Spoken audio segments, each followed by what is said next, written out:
नमस्कार दोस्तों, आप सभी का स्वागत है ब्रजेंद्र ज्ञान एक्सप्रेस में। दोस्तों आज है 13 अप्रैल और 13 अप्रैल से रिलेटेड करंट अफेयर्स लेकर मैं हाजिर हूं। तो चलिए शुरू करते हैं ज़्यादा टाइम न लेते हुए। हाल ही में किस मिशन यानी कार्यक्रम को public water agency of the year distinction से सम्मानित किया गया? तो देखिए इसमें आपके ऑप्शन हैं नमामि गंगे, बेटी बचाओ बेटी पढ़ाओ, मनरेगा या इनमें से कोई नहीं। ठीक है, तो इनमें से कोई नहीं मान लीजिए, ये चौथा ऑप्शन है। तो आपको बता दें इसका जो राइट आंसर है वो नमामि गंगे है। दोस्तों इस प्रोग्राम का आयोजन हुआ था लंदन में 9 अप्रैल को और ये प्रोग्राम का नाम था ग्लोबल वाटर समिट में। ठीक है, तो इसी प्रोग्राम में नमामि गंगे को सम्मानित किया गया है।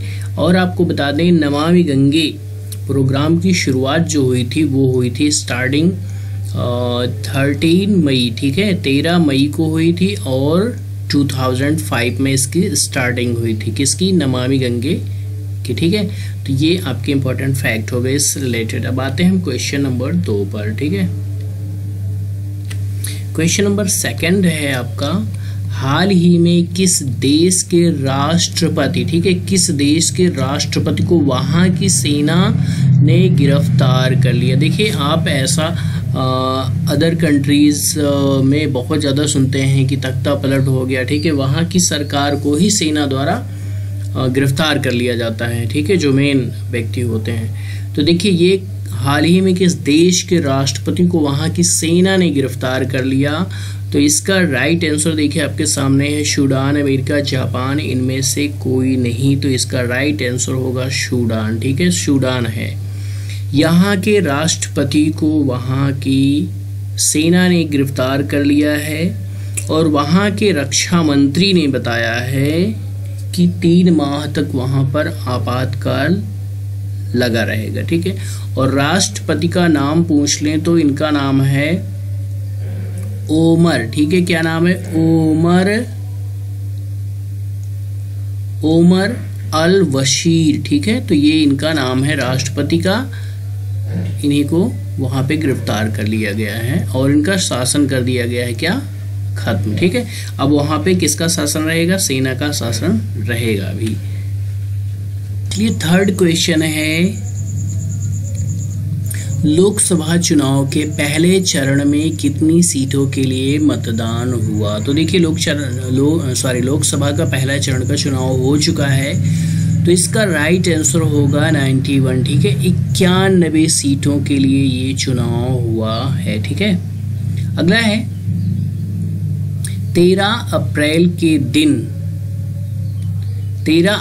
के दिन में भारत में कौन सी महत्वपूर्ण घटना घटी? तो ये क्वेश्चन काफ़ी इंपॉर्टेंट है, इससे रिलेटेड बहुत बार कंपटीशन में क्वेश्चन आया है। हालांकि ये जीएस के तहत है, करंट अफेयर्स नॉलेज के तहत नहीं है, लेकिन मैंने इसको आज इसलिए रखा चूँकि आज 13 अप्रैल है और आज ही के दिन ये घटना घटी थी। तो इसका राइट आंसर होगा जलियांवाला बाग कांड। ठीक है, तो दोस्तों ये आप सभी जानते होंगे कि 13 अप्रैल कब? 1919 को। ठीक है, 1919 को ये घटना घटी थी। 19 को ये घटना घटी थी और इसमें आप सभी जानते होंगे कि जो भारतीय क्रांतिकारी थे वो 2 लोगों की गिरफ्तारी का विरोध कर रहे थे। और गिरफ्तार किसे किया गया? तो देखिए एक लोग का नाम था सत्यपाल। ठीक है, तो ये भारतीय क्रांतिकारी थे सत्यपाल, और सत्यपाल के साथ साथ एक व्यक्ति थे, आप लोग जानते होंगे, डॉक्टर सैफुद्दीन किचलू। ठीक है, तो डॉक्टर सैफुद्दीन किचलू, तो ये 2 लोगों की गिरफ्तारी का भारतीय लोग विरोध कर रहे थे। और सबसे दुखद घटना बता दें, इसमें जो एक व्यक्ति था उसका नाम था हंसराज। ठीक है, तो हंसराज ने इन लोगों के जैसे ये लोग विरोध कर रहे थे तो इनकी मुखबिरी उसने कर दी थी अंग्रेजों से। ठीक है, तो ये समझ लीजिए कि हंसराज एक हिसाब से क्या था? देशद्रोही था। भाई देश के लोगों के खिलाफ इसने मुखबिरी की, तो इसी की वजह से ये कह लीजिए कि ये घटना घटी। तो आप जानते हैं कि जो भी भारतीय लोग सत्यपाल और डॉक्टर किचलू, ठीक है, सैफुद्दीन किचलू की गिरफ्तारी का विरोध कर रहे थे। वर्तमान में जनरल डायर, ठीक है, जनरल डायर ने क्या कर दिया था, निहत्थे लोगों पर गोली चलाने का आदेश दे दिया था और लगभग 10 मिनट तक गोली चलाई गई थी, ऐसा बताया जाता है। और 10 मिनट तक में लगभग, देखिए इसमें जो मैंने पढ़ा कई आंकड़े दिए गए हैं, कहीं 1000 बताया गया, कहीं 2000, ऐसे करके आंकड़े मिलते हैं कितने लोग वहां पर मारे गए थे, मतलब काफी लोग मारे गए थे उस घटना में। तो ये जो घटना घटी थी 13 अप्रैल 1919 को, इससे एक हमारे भारतीय क्रांतिकारी बहुत दुखी हुए और उन्होंने ठान लिया कि मैं इसका बदला लेकर रहूंगा। तो देखिए उनका नाम आज जानते होंगे, उनका नाम था ऊधम सिंह, ठीक है। तो ऊधम सिंह ने इसको ठाना और इन्होंने बदला लिया, ठीक है। 13 अप्रैल 1919 को ये घटना घटी थी और इन्होंने 13 मार्च, ठीक है, 13 मार्च कब इसका बदला लिया, देखिए आपको बता रहे हैं। 13 मार्च 1940 में जनरल डायर को इन्होंने क्या किया था, मार दिया था, ठीक है। बदला लिया इन्होंने उसका, छोड़ा नहीं उसको। और देखिए इसी के चलते, इसी के विरोध में आप जानते होंगे किसी भारतीय ने नाइटहुड की उपाधि वापस की थी। तो वो कौन थे, रविंद्रनाथ टैगोर ने अपनी नाइटहुड की उपाधि वापस कर दी थी इसी घटना के चलते, ठीक है। तो ये हो गया आपका 4th number question. NITI Aayog जिसे हम कहते हैं, देखिए नीति आयोग का जो पूर्ण रूप है वो है national institute for transforming India, ठीक है, का गठन कब किया गया था। तो देखिए इसका गठन किया गया था 1 जनवरी 2015 को, ठीक है। नीति आयोग का गठन कब किया गया था, 1 जनवरी 2015 को इसका गठन किया गया था। और देखिए ये नीति आयोग भारत सरकार का एक पॉलिसी थिंक टैंक है, ठीक है, थिंक टैंक है। अब देखिए यहाँ पर बात किया जाए कि नीति आयोग ने किसकी जगह ली है, तो आप सभी जानते होंगे योजना आयोग की जगह पर ही नीति आयोग को लाया गया था। जब केंद्र में मोदी की सरकार बनी थी तभी योजना आयोग को समाप्त करके क्या कर दिया गया था, नीति आयोग को लाया गया था, ठीक है। और एक चीज बता दें यहाँ पे, इससे रिलेटेड अभी पीसीएस में क्वेश्चन आया था, ठीक है। तो ये आप ध्यान दीजिएगा, यहाँ पर क्वेश्चन यही आया था कि उपाध्यक्ष कौन है। आई थिंक तो राजीव कुमार इसके उपाध्यक्ष हैं नीति आयोग के। और वर्तमान में अगर हम बात कर लें अप्रैल माह तक, सीईओ कौन है, तो ये अमिताभ कांत इसके सीईओ हैं, ठीक है। तो ये आपको ध्यान देना है, यहाँ पे 2 फैक्ट इससे रिलेटेड है।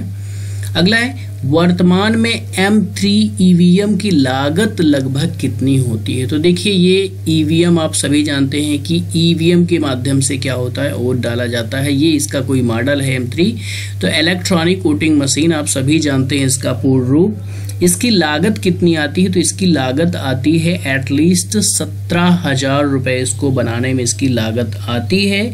अब यहाँ पर बात कर लेते हैं कि ईवीएम की लागत 17,000 आती, इसे कब तक प्रयोग किया जा सकता है। तो एक ईवीएम को लगभग 15 सालों तक यूज किया जा सकता है, उपयोग किया जा सकता है, यानी कि 15 साल तक ये चल जाएगी।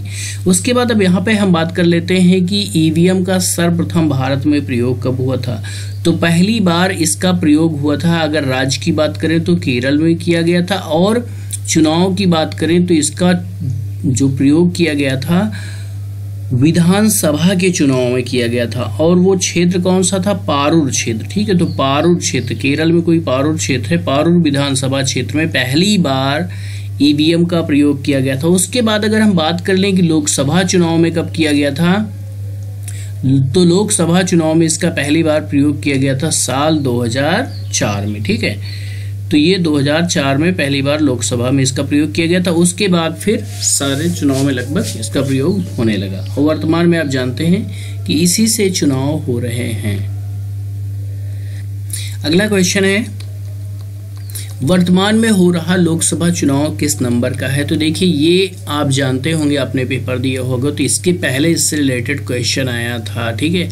तो यहाँ पर लोकसभा का चुनाव किस नंबर का है, तो जो वर्तमान में हो रहा है ये 17वीं या 17वां लोकसभा चुनाव है, ये आपको ध्यान देना है।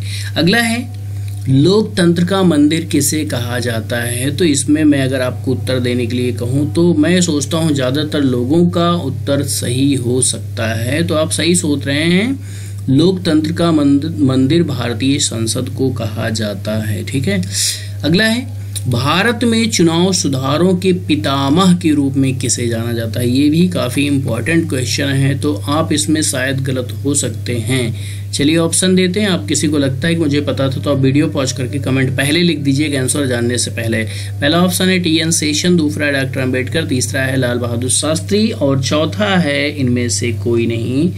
तो चलिए इसका राइट आंसर है वो है टी.एन. शेषन। ठीक है, टी.एन. शेषन नाम है इनका और इनका पूरा नाम है तिरुनेलई नारायण अय्यर शेषन। ठीक है, ये भारत के 10वें मुख्य चुनाव आयुक्त भी थे। ठीक है, कौन से नंबर के 10वें मुख्य चुनाव आयुक्त भी थे, ये भी आपको ध्यान देना है। और इनका जो कार्यकाल था 12 दिसंबर 1990 से 11 दिसंबर 1996 तक था। इन्हें ही भारत में चुनाव के सुधार के पितामह के रूप में याद किया जाता है। तो दोस्तों ये रहे आज से रिलेटेड इंपॉर्टेंट क्वेश्चन और यहाँ पर अब हम देख लेते हैं क्वेश्चन ऑफ द डे। ठीक है, तो ये आपके ऊपर डिपेंड करता है, आपको लगता है कि आंसर हम दे सकते हैं तो आप दे सकते हैं, कमेंट कर सकते हैं। ये पिछली वीडियो में ये क्वेश्चन था किस देश में पहली बार ड्रोन डिलीवरी की शुरुआत की गई। तो आपके पास ऑप्शन है भारत, अमेरिका, ऑस्ट्रेलिया और जापान। तो दोस्तों वीडियो देखने के लिए बहुत बहुत शुक्रिया। Thank you so much.